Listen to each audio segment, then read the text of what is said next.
کل خیبر پختونخوا کے 17 اضلاع میں بلدیاتی انتخابات ہوں گے اور ان کی وجہ سے سیاسی درجہ حرارت کافی بڑھ گیا ہے۔ الیکشن رول کے مطابق انتخابی کیمپین کا وقت ختم ہو چکا ہے، مگر ان کے باوجود بھی امیدوار جگہ جگہ پر کارنر میٹنگ کر رہے ہیں اور عوام کو اپنے حق میں قائل کرنے کی کوشش کر رہے ہیں۔ خیبر پختونخوا کی طرح ضلع کرک میں بھی سیاسی جوش و خروش بڑھ گیا ہے، کیونکہ کرک کی 3 تحصیلوں میں انتخابات ہو رہے ہیں۔ انتخابات ہونے کی وجہ سے بازاروں کو دلہن کی طرح پارٹی پرچموں سے سجایا گیا اور جگہ جگہ پر اسٹیکر لگائے جا رہے ہیں۔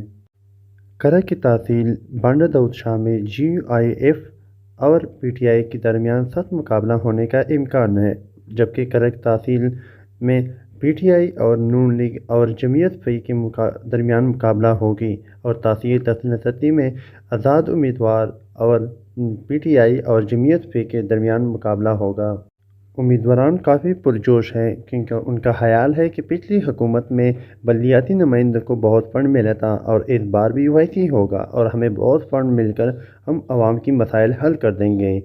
اب دیکھتے ہیں کہ وہ مسائل حل کرتے ہیں یا نہیں، کیونکہ پچھلے بلدیاتی الیکشن میں بہت فنڈ مل گیا تھا مگر کام نہیں ہوئے تھے۔ کرک کے عوام کا کہنا تھا کہ ہم پچھلی بار نمائندوں سے مایوس ہو گئے تھے اور اس بار دیکھتے ہیں کہ خیبر پختونخوا میں تبدیلی آتی ہے یا نہیں۔ Reporter Zeeshan Ahmed, country news, کرک۔